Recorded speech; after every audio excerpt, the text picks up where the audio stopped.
fires or even the truck that went through Dairy Queen? You want to share any of those memories that you might have? Oh, I remember very well when the truck took the Dairy Queen out. My sister, of course, she was managing the Dairy Queen at that time, and they were getting ready to just open it up. And a gentleman that was there painting and doing some plumbing, he had just left for lunch. That's good. Or otherwise, he would have been in the creek with the building. Now tell them where it was at. Where the Dairy Queen was Dairy at. Queen's where People's Bank's at now. And I know back then, when I was even in high school, I worked at a filling station across the road. Of course, I get my sister running at that time, and that's where I got my free meals at supper. Foot-long hot dog and a chocolate malt. And they still have both of them. Yes.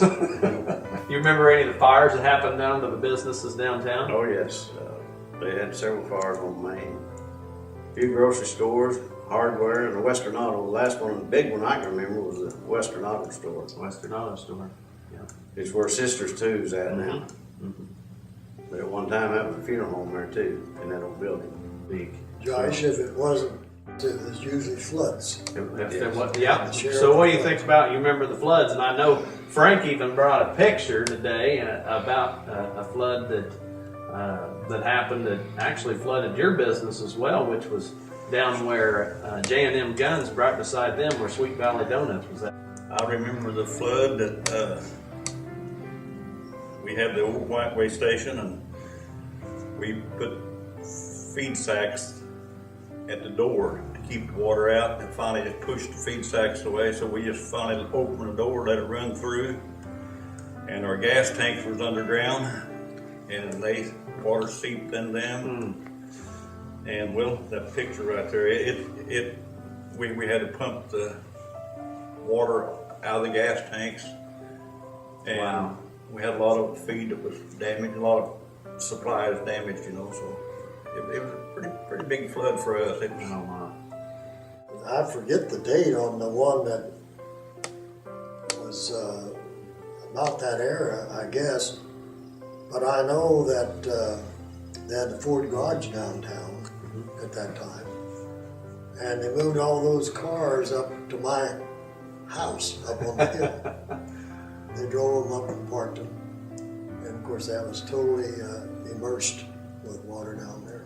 You remember people coming to the town and how they'd rally around. I think that's important in Seneca, and you see people come down and try to help support the businesses in that manner of, you know, because hey, it's a critical time. Small businesses, and they need the help, you know, sandbagging things. Do you remember anything about that, about those? Well, I just remember that, you know, like you say, it's a close-knit town, and people are always willing to help one another, and they come to the aid of people. Yeah, people from even out of town would even come in and help. What was your favorite shopping spot, or even your restaurant in Seneca from the past? Favorite restaurant was Polly's Buffet. Now, where was that located? It and the old T&J truck stop cafe. Where was that located? It's where flea market's at now, Lost Creek Flea Market. That was Polly's Buffet. All right. When I was going to school. And also, down across from Dairy Queen, there was a truck stop there, T&J truck stop, and had a restaurant. At that time, there were about 4 or 5 different truck stops down there. And it's quite a change today. Was that due to Millmont? All the Partial, truck stops? partially I that. remember it very. it was new.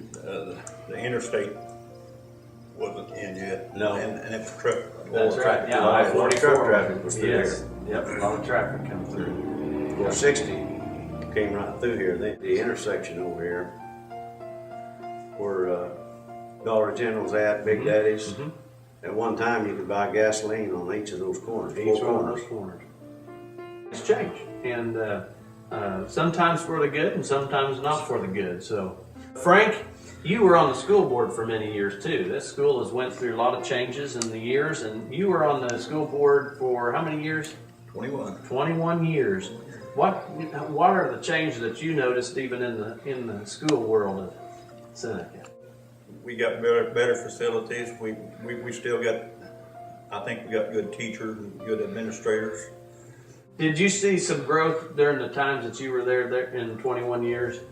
Yes, we did. I can't remember how many, but I don't know how many kids go to school here in Seneca now, but I'm sure it's grown since then. I think we had, I can't remember how many we had, 1,500 kids, I believe. But anyway, the school system was a good system. We had a lot of good sports teams. We had good wrestler and good football players and basketball, and we had a lot of good scholars. I mean, a lot of kids made good grades and got awards for that. You were just kind of involved in the community as you know, as a whole and stuff. And so, tell us kind of the things that the chamber, and of course, Wayne, you remembered it being called the commercial club, and that's how it started out. Which, of course, this is our 90th year, and so it started out as the commercial club, and then changed over to the Chamber of Commerce. But tell us some of the things you kind of remember the chamber or the commercial club and things being involved. And I wasn't a member of the commercial club, I don't believe, but the chamber was very active back then, and I know I went to the meetings and I believe we met mostly at the library. Our theme this year is that we want to keep on growing. You know, we're 90 years strong and still growing. That's really what our theme is this year, is because we want the chamber to be really strong for our businesses here. We want to get more people so that our patrons have more places to go to shop, and we want to provide more jobs for people, and we want to have something here so that we can say we're a part of getting the small businesses to this town, and because it's so vital to Seneca and to the people that live around here. I think that as you see changes in the United States, I think, you know, even gas prices, you know, you look at it, I think people stay closer to home. And I think that you all three mentioned this, that it's such a tight-knit community that even going down to the restaurants still yet, or going to the grocery store or something, you see somebody that you hadn't seen in a while and you talk to them and visit. I think that's so important, and if we ever lost that, I think it'd be crucial to a lot of people here. And so I think that that the chamber's trying to do some things and to help all three natures, and that's really why I kind of wanted to have you guys here, is so that we could have a little bit of different viewpoints of different things that's happened in Seneca in the past. But I do have one more question. Go ahead, Wayne. I like that theme, 90 years strong and still growing. Yep.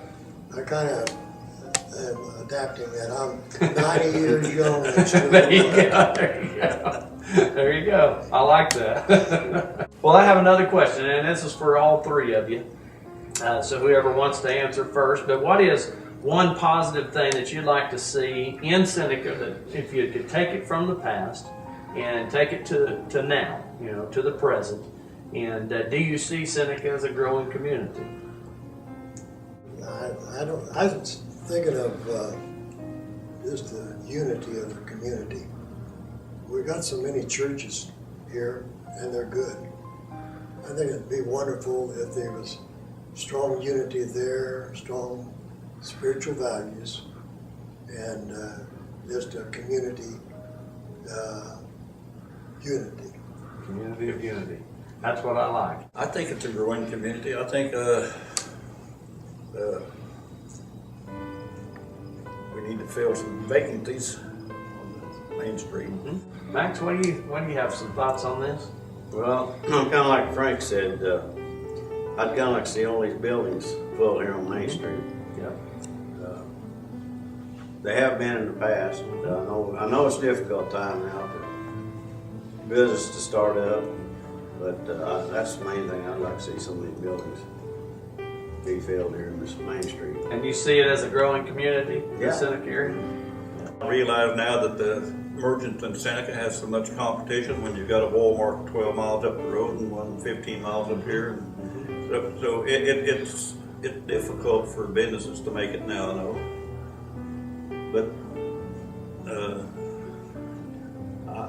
But Seneca's still Seneca. It's still, I think, the best town there is. There you go. You guys have any other memories or anything you'd like to share with us today? Well, one of the biggest things I remember has always been the 4th of July. Uh-huh. I mentioned it a while ago, of the parades and their fireworks. They had one of the biggest fireworks displays, and they still do, Yeah. of anybody around. And you hear a lot of comments from people in other towns coming to those celebrations. And that's one thing that's always stuck in my mind is something that's real neat for this one town.